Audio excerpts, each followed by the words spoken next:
Hello my dear students, welcome back to my channel Shubham lecture. और जितने भी हमारे स्टूडेंट इस बार हैं 12th में और जिनको 6 मार्च को क्लास 12 फिजिक्स का पेपर देना है, उनके लिए आज का ये वीडियो बहुत ही ज़्यादा इम्पोर्टेंट है।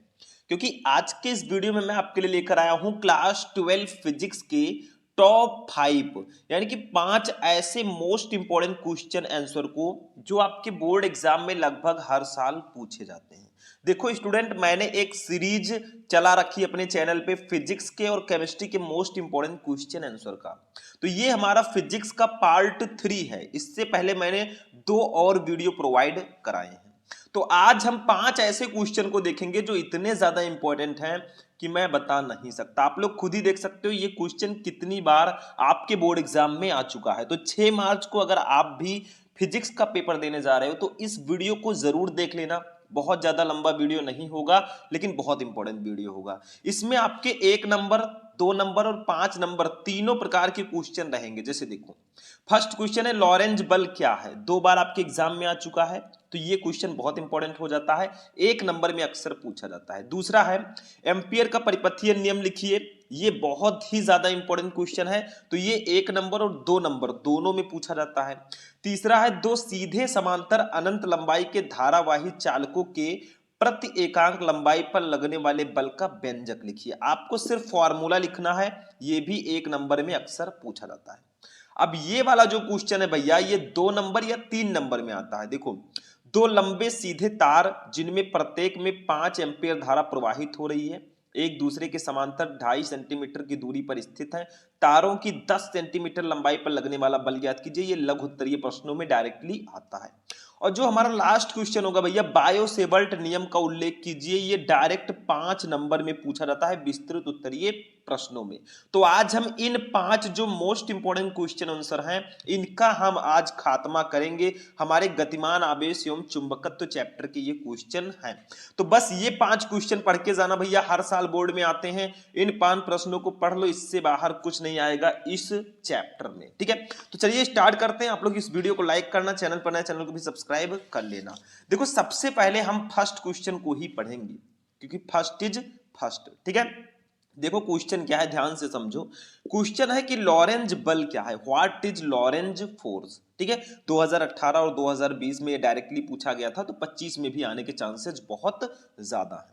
तो देखो, लॉरेंज बल होता क्या है, बहुत सिंपल सा है इसका डेफिनेशन। देखो, चुंबकीय क्षेत्र में गतिमान आवेश यानी कि इलेक्ट्रॉन पर लगने वाले चुंबकीय बल को लॉरेंज बल कहते हैं। यानी कि मान लो कोई चुंबकीय क्षेत्र है, मैं ऐसे थोड़ा सा समझा देता हूं साइड में। मान लो यहां पे चुंबकीय क्षेत्र है।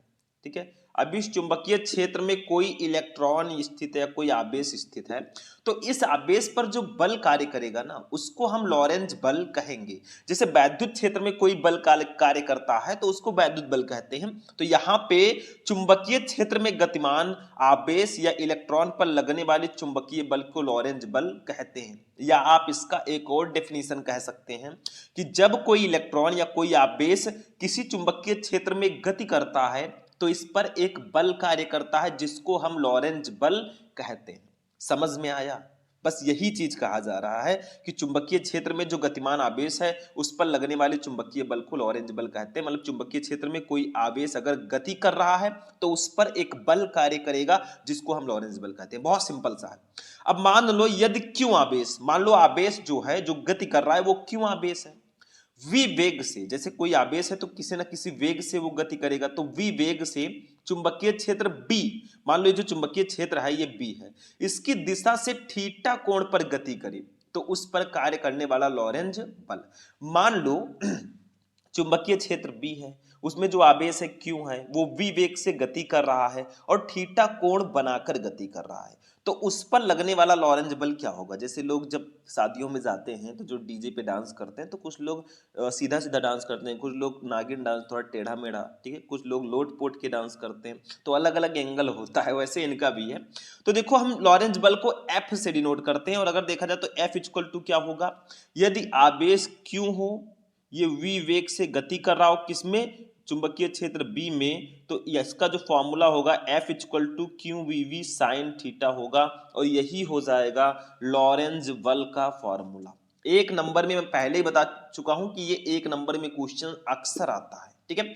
2 नंबर में भी आ सकता है, बस हमें नंबर से क्या लेना देना, हमें तो क्वेश्चन को ध्यान से समझना है, ठीक है। तो समझ में आया कि चुंबकीय क्षेत्र में गतिमान आवेश पर लगने वाले चुंबकीय बल को ही लॉरेंज बल कहते हैं। मान लो कि Q आवेश है, V वेग से चुंबकीय क्षेत्र B में थीटा कोण पर गति कर रहा है, तो उस पर कार्य करने वाला लॉरेंज बल जो होगा F equal to QVV sine theta होगा, जहां Q है आवेश, V है वेग और B है चुंबकीय क्षेत्र या चुंबकीय क्षेत्र की तीव्रता, साइन थीटा। बस हो गया, यही फॉर्मूला आपका हो जाएगा। इसमें कुछ था नहीं, मैंने कहा एक नंबर में अक्सर ये पूछा जाता है। देखो लास्ट के जो क्वेश्चन है, मैंने पहले ही बताया कि वो क्वेश्चन आपके लघु उत्तरीय और विस्तृत उत्तरीय प्रश्नों में आता है। तो स्टार्टिंग हम छोटे क्वेश्चन से कर रहे हैं, लेकिन हमारा जो एंड होगा वो बड़े क्वेश्चन से होगा। और कुछ स्टूडेंट कहते हैं सर विस्तृत उत्तरीय प्रश्नों को ज्यादातर बताइए, लघु उत्तरीय प्रश्नों को बताइए। तो देखो जब मैं इस सीरीज को फिनिश कर दूंगा, 2-4 वीडियो और प्रोवाइड कराऊंगा, आपका फिजिक्स ये फिनिश हो जाएगा। उसके बाद मैं लघु उत्तरीय प्रश्नों को पकड़ूंगा, ठीक है। जो लघु उत्तरीय प्रश्न है मोस्ट उनको मैं स्टार्ट करूंगा पढ़ाना। तो अभी टेंशन बिल्कुल मत लेना, अभी जो मैं बता रहा हूं उसको पढ़ो, फिर आगे चलकर हम लोग जो लॉन्ग लॉन्ग क्वेश्चंस हैं उनको भी डिस्कस करेंगे, नो टेंशन, ठीक है। दूसरा, एम्पियर का परिपथीय नियम लिखिए। 2014, 15, 17, 18, 24 में भी आ चुका है। अब ऐसा मत सोचना कि 24 में आया है तो 25 में नहीं आएगा। देखो ये जिले में 6-7 सेट बनते हैं आपके पूरे यूपी में, ठीक है। तो किसी सेट में आ गया होगा, क्या पता आप वाले सेट में आ जाए, ठीक है। इस बार तो ऐसा करना। तो देखो किसी बंद वक्र के परितः चुंबकीय क्षेत्र की तीव्रता का जो रेखा समाकलन होगा, लाइन इंटीग्रल, उस बंद वक्र द्वारा घिरे क्षेत्रफल में से गुजरने वाली कुल धारा का म्यू नॉट गुना होगा। यानी कि किसी बंद वक्र के परितः जो चुंबकीय क्षेत्र की तीव्रता का रेखा समाकलन होता है। रेखा समाकलन का मतलब इंटीग्रेशन, ठीक है। बंद पृष्ठ है तो ऐसे बंद कर देंगे, ठीक है। बी वेक्टर ये चुंबकीय क्षेत्र की तीव्रता है, ठीक है। इसका जो रेखा समाकलन है उस बंद वक्र द्वारा घिरे क्षेत्रफल में से गुजरने वाली कुल वैद्युत धारा आई का म्यू नॉट गुना होता है। तो ये B vector dot DL vector, DL vector, DL है अल्पांश लंबाई जिसको हम लोग बोल सकते हैं, DL vector that gives out किसके बराबर होगा, कुल धारा का म्यू नॉट गुना, यानी कि आई का जो है ना वो म्यू नॉट गुना होगा।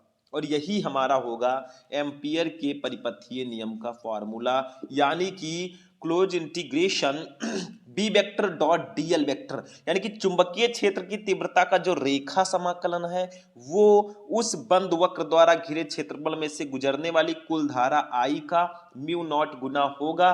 तो close integration B vector dot DL vector equal to mu nought into I. अब आपसे कोई पूछे कि भैया बी वेक्टर क्या है, तो ये चुंबकीय क्षेत्र की तीव्रता है, डीएल क्या है, ये अल्पांश लंबाई है, म्यू नॉट क्या है इसको जान लो थोड़ा सा। म्यू नॉट है निर्वात की निरपेक्ष चुंबकशीलता या निर्वात की चुंबकशीलता भी आप लोग बोल सकते हैं, निर्वात की निरपेक्ष चुंबकशीलता, चुंबकशीलता, ठीक है। आई तो आपको पता ही है धारा है। तो अगर एम्पियर का परिपथीय नियम पूछा जाए तो बिना किसी डाउट के उठाकर इसको रख दो भैया। 2 क्वेश्चन हमारी लिस्ट में से फिनिश हो चुके हैं, आप लोग खुद देख लो, फर्स्ट और सेकंड हो चुका है।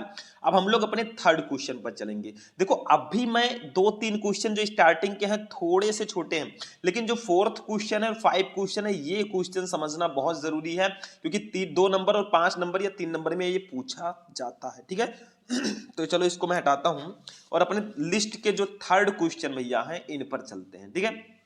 देखो तीसरा है, 2 सीधे समांतर अनंत लंबाई के धारावाही चालकों के प्रति एकांक लंबाई पर लगने वाले बल का व्यंजक ज्ञात कीजिए, ठीक है।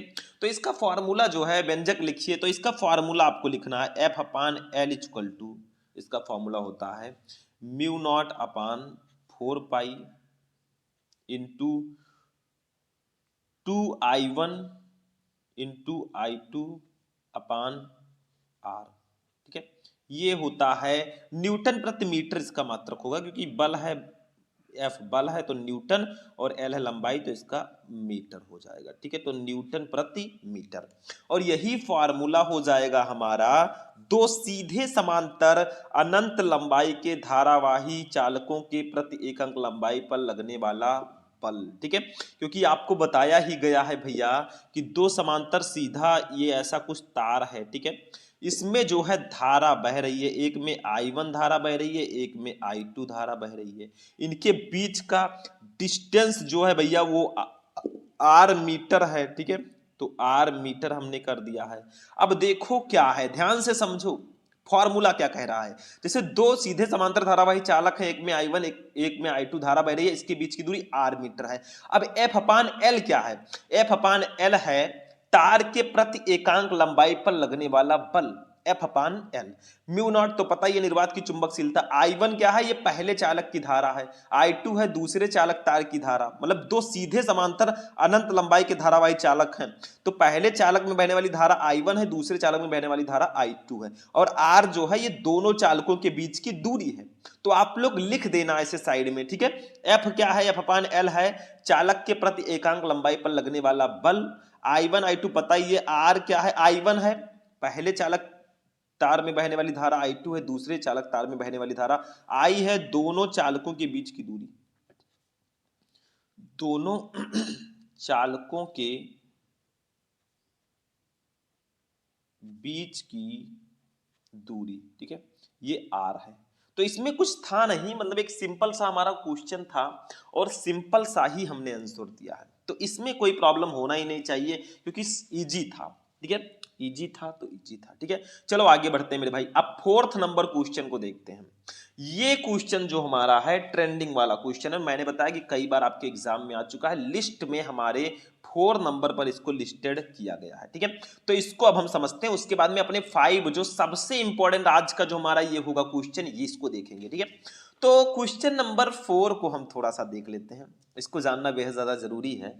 तो देखो क्या है, दो लंबे सीधे तार जिनमें प्रत्येक में 5 एम्पियर धारा प्रवाहित हो रही है, एक दूसरे के समांतर 2.5 सेंटीमीटर की दूरी पर रखे हैं। तारों की 10 सेंटीमीटर लंबाई पर लगने वाला बल ज्ञात कीजिए। 3 बार आपके एग्जाम में आ चुका है, ये काफी ज्यादा इंपॉर्टेंट है। तो आखिर इसमें है क्या? कुछ नहीं है मेरे भाई, देखो दो लंबे सीधे तार हैं, एक हमारा ये ले लीजिए और एक हमारा ये ले लीजिए भाई, दो लंबे सीधे तार हैं, ठीक है। अब देखो जिनमें प्रत्येक में 5 एम्पियर की धारा बह रही है, तो अगर देखा जाए तो इसमें भी 5 एम्पियर की धारा बह रही है, 5 एम्पियर ए लिख देता हूं मैं, और इसमें भी 5 एम्पियर की धारा बह रही है, ठीक है। एक दूसरे के समांतर हैं, 2.5 सेंटीमीटर की दूरी पर स्थित हैं। इनके बीच का अगर डिस्टेंस देखा जाए तो आपको टोटल 2.5 सेंटीमीटर दिया गया है, 2.5 सेंटीमीटर, ठीक है। अब तारों के 10 सेंटीमीटर लंबाई पर लगने वाला बल ज्ञात कीजिए, मतलब तार के 10 सेंटीमीटर लंबाई पर लगने वाला बल आपको निकालना है इस तार के, ठीक है। तो एक काम करो, देखो फॉर्मूला यही वाला होगा आपका, यही वाला, ठीक है, फॉर्मूला यही वाला लगेगा, F upon L equal to mu not upon 4 pi into 2I1 I2 upon R, यही फॉर्मूले पर आपका ये न्यूमेरिकल लगेगा। लेकिन एक चीज यहां पे थोड़ा सा और आपको समझना है, ठीक है। तो देखिए इसको कैसे सॉल्व करेंगे, एक चीज और समझो, यहां पे जो फॉर्मूला है ना, इसको हम इस प्रकार से भी लिख सकते हैं, F upon L equal to mu not upon 2 pi. यहां पे 2 पाई अगर रहेगा तो ऊपर 2 से गुणा नहीं होगा, तब ये फॉर्मूला होगा mu naught upon 2 pi into I1 into I2 upon R, ये फॉर्मूला होता है। लेकिन हमने ऊपर नीचे 2 से गुणा कर दिया तो हमारा कुछ इस प्रकार का फॉर्मूला आया था। अब चलो जो जो दिया गया है पहले उसको ध्यान से समझते हैं। देखो दो लंबे सीधे तार हैं जिनमें प्रत्येक में 5 एम्पियर की धारा प्रवाहित हो रही है, मतलब दोनों में 5-5 एम्पियर की धारा प्रवाहित हो रही है। तो पहले धारा को हम लोग मान लेते हैं I1, I1 की वैल्यू भी हमारी दी गई है 5 एम्पियर, 5 एम्पियर, ठीक है। दूसरी धारा को हम लोग मान लेते हैं I2, और I2 की वैल्यू हमारी दी गई है बाय द वे 5 एम्पियर, कितना?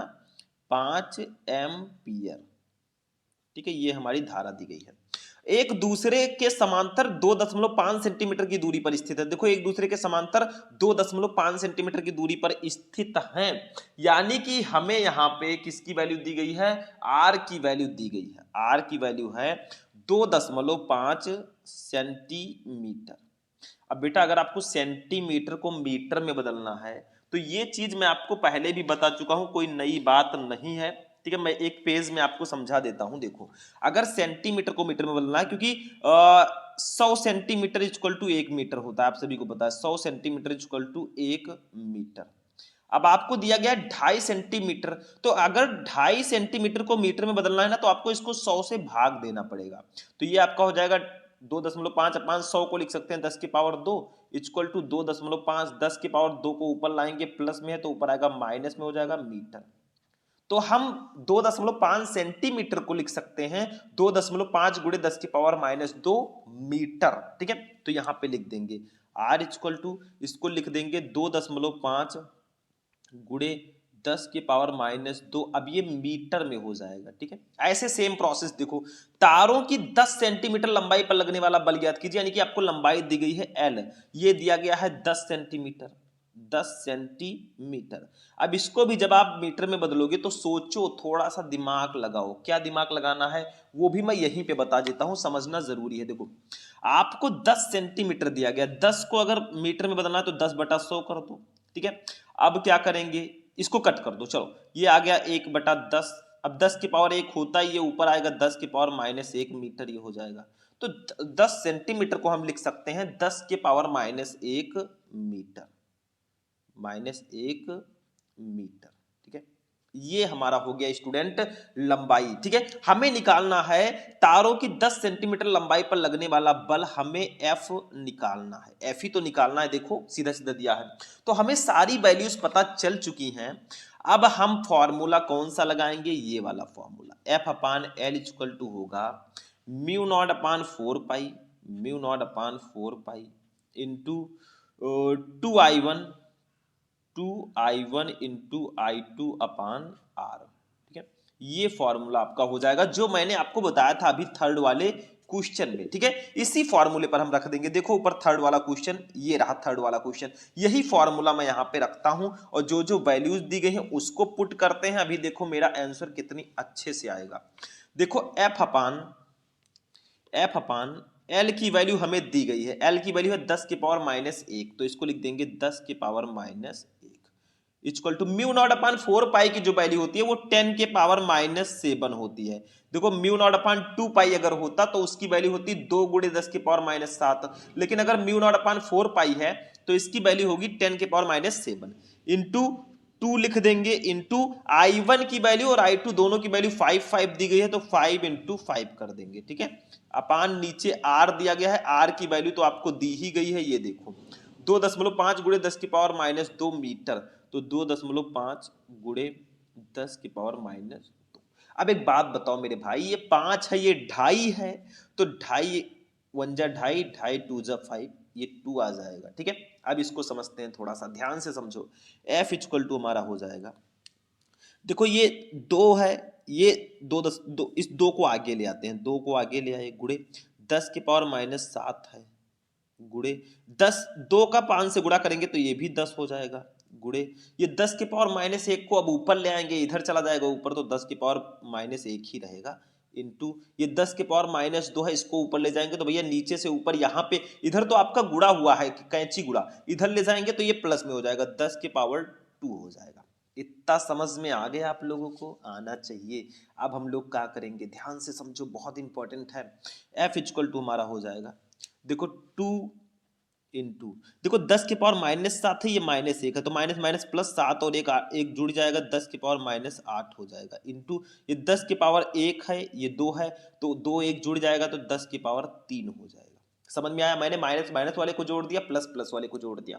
अब F इक्वल टू हमारा आया, ये -3 रहेगा, यहाँ पे -8 है यहाँ पे। ठीक है, अब देखो F इक्वल टू आपका हो जाएगा, देखो 2 गुणे 10 के पावर -8 है, ये +3 है भैया, तो 8 में से 3 जाएगा, क्योंकि प्लस माइनस माइनस होता है, तो जो अंक बड़ा है उसी का चिन्ह लगेगा। देखो अगर प्लस वाला बड़ा होता तो प्लस वाला लगता, तो 8 में से 3 जाएगा तो 10 की पावर -5 बचेगा, और इसका मात्रक न्यूटन हो ही जाएगा, न्यूटन। तो आपका यही हो जाएगा मेरे भाई आंसर, बस यही आंसर हो जाएगा। तो इसमें कुछ था नहीं, बस आपको जो जो दिया गया था सब लिख देना, I1 I2 R फिर एल हमने लिखा, बस मीटर में कर दिया है, फिर फॉर्मूला लगाया F upon L equal to mu not upon 2 pi mu not upon 4 pi into 2i1 into i2 upon R. देखो कंफ्यूज बिल्कुल मत होना, यहाँ पे म्यू नॉट अपान 2 पाई भी कहीं कहीं आपको दिखा हुआ मिलेगा, तो जब म्यू नॉट अपान 2 पाई वाला फॉर्मूला होगा तो यहाँ पे 2 नहीं रहेगा, बस यही डिफरेंस है भैया, बाकी सेम है, चाहे जो जो फॉर्मूला आप लगाओ आपका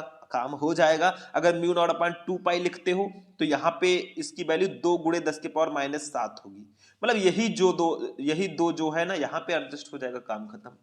तो बस टेंशन फ्री रहो भैया, हमारा आंसर आ चुका है, no problem no any tension, ठीक है। अब हम चलेंगे अपने लास्ट वन क्वेश्चन पे। भैया क्वेश्चन तो लास्ट वाला बहुत ज्यादा इंपॉर्टेंट है, मैंने पहले ही आपको डिस्कस कर दिया है, ठीक है। ये देखो भैया, थोड़ा सा मैंने लिख रखा है क्योंकि ये डेरिवेशन टाइप का है, तो इसको जानना बेहद ज्यादा जरूरी है। अब थोड़ा सा मैंने इसलिए वैल्यू को लिखा है क्योंकि वैल्यू लिखना बहुत ज्यादा जरूरी है। तो हमारे लिस्ट में जो 5 नंबर पे क्वेश्चन आता है ना, ये 5 स्टार वाला क्वेश्चन है भैया, बहुत ही ज्यादा इंपॉर्टेंट क्वेश्चन है। देखो जो जो क्वेश्चन मैं आपको समझा रहा हूँ ना, सारे के सारे क्वेश्चन हाई रेटेड हैं, जिसको कहते हैं 5 स्टार वाले क्वेश्चन, ठीक है। तो इनको बिल्कुल भी आपको मिस नहीं करना है, ठीक है।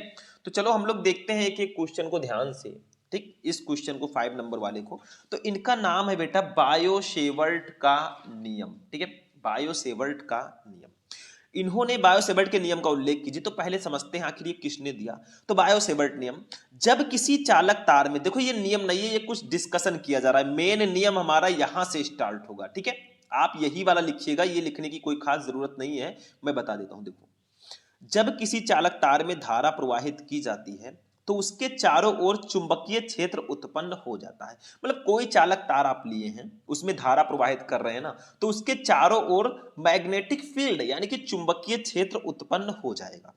फ्रांस के वैज्ञानिक बायो तथा सेबर्ट ने सन 1820 ईस्वी में धारावाही चालकों द्वारा उत्पन्न क्षेत्रों का अध्ययन किया, और उन्होंने क्या बताया। देखो, बायो और सेबर्ट दो अलग अलग वैज्ञानिक हैं। देखो, बायो-सेवर्ट के नियम के अनुसार किसी धारावाही चालक का लघु अवयव जो डेल्टा एल के द्वारा उत्पन्न चुंबकीय क्षेत्र में बिंदु P पर स्थित जो चुंबकीय क्षेत्र की तीव्रता है वो निम्न कारकों पर निर्भर करती है। मतलब चुंबकीय क्षेत्र की तीव्रता को हम डेल्टा बी से प्रदर्शित करेंगे, ये निम्न कारकों पर निर्भर करेगी। जैसे इनके इनके कहने का मतलब क्या है, ध्यान से समझो। जैसे ये एक चालक तार है, ये एक चालक तार है, ठीक है। उन्होंने बताया जब इस चालक तार में, ये धारावाही चालक है, जब इसमें हम धारा प्रवाहित करेंगे, देखो आई जब हम प्रवाहित करेंगे, ठीक है, जब इस चालक तार में धारा प्रवाहित करेंगे तो इसके चारों ओर चुंबकीय क्षेत्र उत्पन्न हो जाएगा। मान लो इस तार का एक छोटा सा अवयव हम लोग ले लेते हैं, यहाँ पे ये छोटा सा अवयव, इसको नाम हम दे देते हैं, क्या देंगे नाम, इसको नाम दे देंगे डेल्टा एल, क्योंकि छोटी सी लंबाई मैंने ली है। देखो ये आपका तार है, इसको भी नाम दे देंगे तार को। देखो तार को हम नाम दे देते हैं एक्स और वाई, ये आपका एक्स वाई तार है। इस तार में धारा प्रवाहित हो रही है। अब धारा प्रवाहित हो रही है तो मैंने इस तार का एक छोटा सा अवयव ले लिया है डेल्टा एल।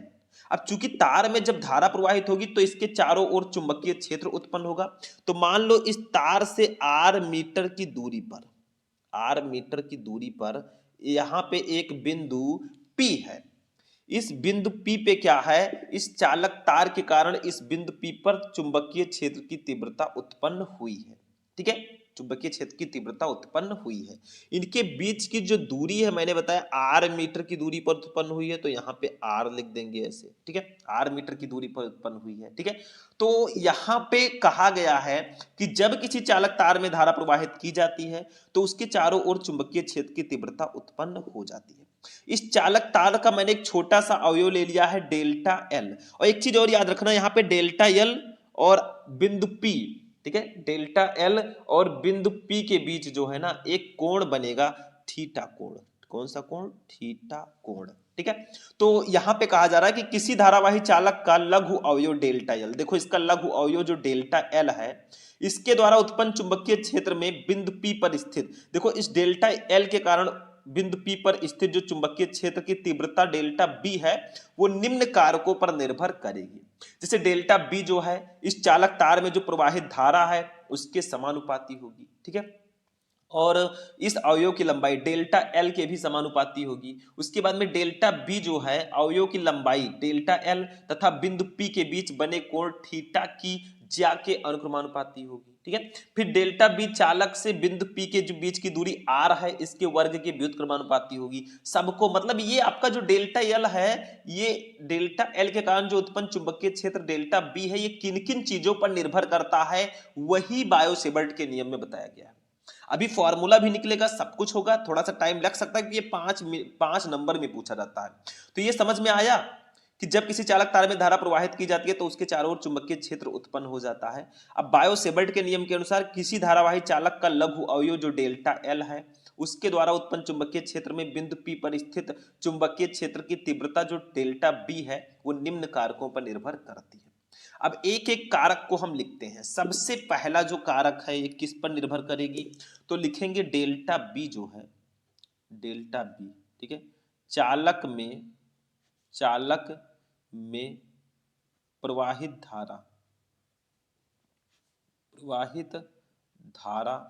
धारा कितनी है, आई, ठीक है। धारा आई के अनुक्रमानुपाती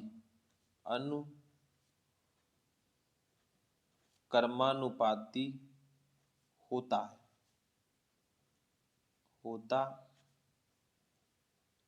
है, ठीक है। तो डेल्टा बी जो है वो चालक में प्रवाहित धारा के अनुक्रमानुपाती होता है।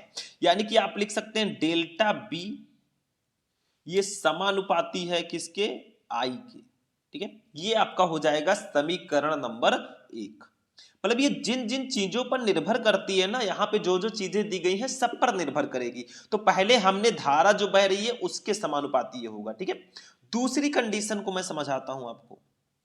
दूसरी कंडीशन है कि अवयव की लंबाई जो यहां पे डेल्टा एल हमने ली है, छोटा सा अवयव, इसकी लंबाई के अनुक्रमानुपाती होता है। तो लिखेंगे अवयव की लंबाई, ठीक है। अवयव की लंबाई है डेल्टा एल, तो इसके अनुक्रमानुपाती होता है, या समानुपाती भी लिख सकते हैं, दोनों सेम चीजें हैं। अनुक्रमानुपाती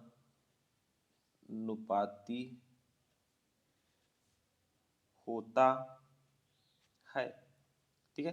तो अवयव की लंबाई डेल्टा एल के अनुक्रमानुपाती होता है, ठीक है। तो यहां पे हम लोग लिखेंगे डेल्टा बी ये समानुपाती होगा किसके भैया, डेल्टा एल के। ये डेल्टा एल के भी समानुपाती होगा। अभी देखो 4 इक्वेशन बनेंगे, चारों इक्वेशन को जोड़ के हम लास्ट में अपना फॉर्मूला निकाल लेंगे बहुत प्यार से, ठीक है। बस समझो, जो चीज प्यार से हो सकता है वो भैया जबरदस्ती से नहीं होगा। चलो तीसरा क्वेश्चन, तीसरा इक्वेशन देखो। अब जो हमारा डेल्टा बी है, वो इस अवयव की लंबाई डेल्टा एल तथा इस बिंदु पी के बीच जो थीटा कोण बन रहा है, इस थीटा कोण की ज्या के अनुक्रमानुपाती होता है। तो यहां पे अब हम लिखेंगे डेल्टा बी अवयव की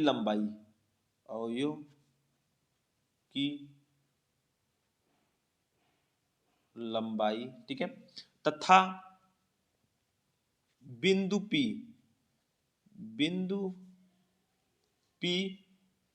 के बीच बने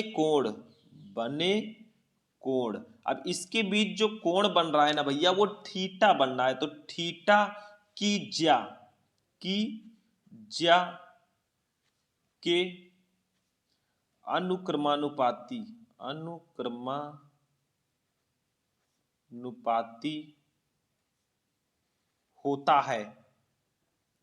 होता है, ठीक है। इसके अनुक्रमानुपाती होता है, यानी कि डेल्टा बी जो होगा वो समानुपाती होगा किसके, मतलब साइन थीटा के, मतलब थीटा की ज्या के समानुपाती होता है। तो यहां पे साइन थीटा हो जाएगा। इसको मान लेंगे इक्वेशन नंबर 3, ठीक है, इक्वेशन नंबर 3। लेकिन अभी 3 ही इक्वेशन हुआ है, एक और यहां पे रहेगा। मतलब जो हमारा डेल्टा बी है ना, वो इस चालक से जो बिंदु पी के बीच की जो दूरी है आर ना, उसके वर्ग के व्युत्क्रमानुपाती होगा। तो यहां पे लिखेंगे हम लोग, ठीक है। ध्यान से समझना, बहुत इंपॉर्टेंट है। तो हमारा 4th नंबर कंडीशन जो होगा, अभी 4 समीकरण बनेंगे, फिर चारों को ऐड करके हम फॉर्मूला अपना निकाल लेंगे बहुत प्यार से, ठीक है। चलो इक्वेशन नंबर 4 को समझते हैं, 4 नंबर को, ठीक है। थोड़ा साइड में इसको कर देते हैं। ये इक्वेशन नंबर 4 देखो क्या है, 4th नंबर इक्वेशन कि डेल्टा बी चालक से बिंदु P से बिंदु P के बीच की दूरी, अब बीच की दूरी जो है वो r है। बीच की दूरी कितनी है? r है। ठीक है, तो r के वर्ग के व्युत्क्रमानुपाती होता है, व्युत्क्रमानुपाती होता है। ठीक है, यानी कि जो डेल्टा बी है मेरे भाई वो व्युत्क्रमानुपाती होगा 1/r स्क्वायर के, मतलब दूरी के वर्ग के व्युत्क्रमानुपाती होता है, तो 1/r स्क्वायर हो जाएगा। ये समीकरण नंबर 4 हो जाएगा। अब भैया चारों को हम मिलाएंगे, लिखो यहां पे समीकरण 1, 2, 3 व 4 को मिलाने पर, ठीक है, तो चारों भैया को हम मिलाएंगे। तो हमने आपको बताया डेल्टा बी जो है भैया वो समानुपाती होता है किसके किसके, तो ध्यान से अब समझ लो, आज समझ लो भैया, ये आई के समानुपाती है, डेल्टा एल के समानुपाती है, साइन थीटा के समानुपाती है। तो हम लिख सकते हैं डेल्टा बी समानुपाती I into delta L sine theta, मतलब ये इन सबके समानुपाती है। और व्युत्क्रमानुपाती किसके है? आर स्क्वायर के, तो यहाँ पे आर स्क्वायर हो जाएगा। मतलब सबको मिलाएंगे तो कुछ ऐसा फॉर्मूला आएगा, डेल्टा बी समानुपाती I into delta L sine theta upon R square. ठीक है, अब यहां से हम लोग डेल्टा बी इक्वल टू, देखो समानुपाती के चिन्ह को तो हटाना ही पड़ेगा, हम हटा देंगे, तो एक नियतांक जुड़ेगा म्यू नॉट अपान 4 पाई, ये हमारा नियतांक जुड़ गया, into I into delta L sine theta upon R square. ठीक है, ये फॉर्मूला कुछ हमारा निकल कर आ जाएगा, यही फॉर्मूला हमारा निकल कर आएगा डेल्टा बी का, mu not upon 4 pi into I into delta L sine theta upon R square. अब यहां पे म्यू नॉट अपान 4 पाई की वैल्यू क्या होगी? म्यू नॉट अपान 4 पाई की वैल्यू क्या होगी?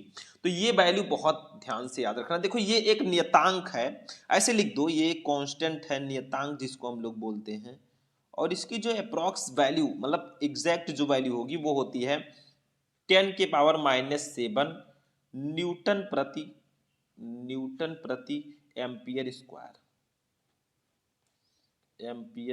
स्क्वायर, ठीक है, ये इसकी वैल्यू होगी, क्योंकि न्यूमेरिकल्स में ये वैल्यू काफी काम की होती है, जैसे अभी मैंने आपको बताया। तो ये आपका फॉर्मूला होगा, जैसे म्यू नॉट अपान 4 पाई की वैल्यू अभी हमने न्यूमेरिकल में रखा था, तो आप खुद ही सोच लो कितना इंपॉर्टेंट था वो। तो ये आपका, बाकी यहाँ पे तो सब पता ही है, म्यू नॉट है निर्वात की चुंबकशीलता, आई है धारा, चालक तार में बहने वाली धारा, डेल्टा एल है अल्पांश लंबाई, आर स्क्वायर है क्या, मतलब चालक से बिंदु पी के बीच की दूरी, बस हो गया। ठीक है, अब यहां पे म्यू नॉट है निर्वात की चुंबकशीलता, म्यू नॉट क्या है? म्यू नॉट है निर्वात की चुंबकशीलता। देखो सारी जानकारी मैं दे देता हूं ताकि आपको बाद में प्रॉब्लम ना हो। निर्वात की चुंबकशीलता, ठीक है, इसके बाद में पूछा जाए भैया कि म्यू नॉट की वैल्यू कितनी होगी, तो आप खुद ही निकाल लो। देखो म्यू नॉट की वैल्यू क्या होगी, देखो 4 पाई को इधर लेकर चले जाएंगे तो 4 पाई इंटू 10⁻⁷ न्यूटन प्रति एम्पियर स्क्वायर, ये म्यू नॉट की वैल्यू हो जाएगी भैया। क्या प्रॉब्लम है? अगर म्यू नॉट खाली दिया जाए तो ऐसे वैल्यूज की लिख दो, इसमें कुछ है ही नहीं। ठीक है, ठीक, बस हो गया मेरे भाई, हो गया, ये आपका क्वेश्चन कंप्लीट हो चुका है। तो इसको थोड़ा सा अगर मैं चाहूं तो आपको रिवाइज करना चाहूं भैया, क्योंकि इंपॉर्टेंट क्वेश्चन है, 5 नंबर में बहुत बार पूछा गया, तो थोड़ा रिवाइज करते हैं। बायो सेवर्ट नियम में बताया गया कि जब किसी चालक तार में धारा प्रवाहित की जाती है तो उसके चारों ओर चुंबकीय क्षेत्र उत्पन्न हो जाता है। तो फ्रांस के वैज्ञानिक बायो तथा सेवर्ट ने सन 1820 में धारावाही चालकों द्वारा उत्पन्न क्षेत्रों का अध्ययन किया। उन्होंने बायो सेवर्ट के नियम में बताया कि किसी धारावाही चालक का लघु अवयव डेल्टा एल के द्वारा उत्पन्न चुंबकीय क्षेत्र में बिंदु P पर स्थित चुंबकीय क्षेत्र की तीव्रता निम्न कारकों पर निर्भर करती है। जैसे हमने एक्स वाई एक चालक लिया, इसमें आई धारा बह रही है, इसकी एक अल्पांश लंबाई डेल्टा एल ले लिया, इस डेल्टा एल के कारण बिंदु P पर एक चुंबकीय क्षेत्र की तीव्रता उत्पन्न हुई, इसके बीच की दूरी r है। ठीक है, और डेल्टा एल और डेल्टा एल और P के बीच एक थीटा कोण भी बन रहा है। तो डेल्टा बी जो है वो धारा के समानुपाती होगी, तो हमने लिख दिया डेल्टा बी समानुपाती आई। और ये अवयव की लंबाई डेल्टा एल की भी समानुपाती होगी, तो डेल्टा बी समानुपाती डेल्टा एल। डेल्टा बी जो है अवयव की लंबाई तथा बिंदु पी के बीच बने कोण थीटा की ज्या के अनुक्रमानुपाती होगी, तो डेल्टा बी समानुपाती साइन थीटा। अब डेल्टा बी चालक से बिंदु पी के बीच की दूरी आर के वर्ग के व्युत्क्रमानुपाती होगी, तो डेल्टा बी व्युत्क्रमानुपाती 1/r² हो गया मेरे भाई।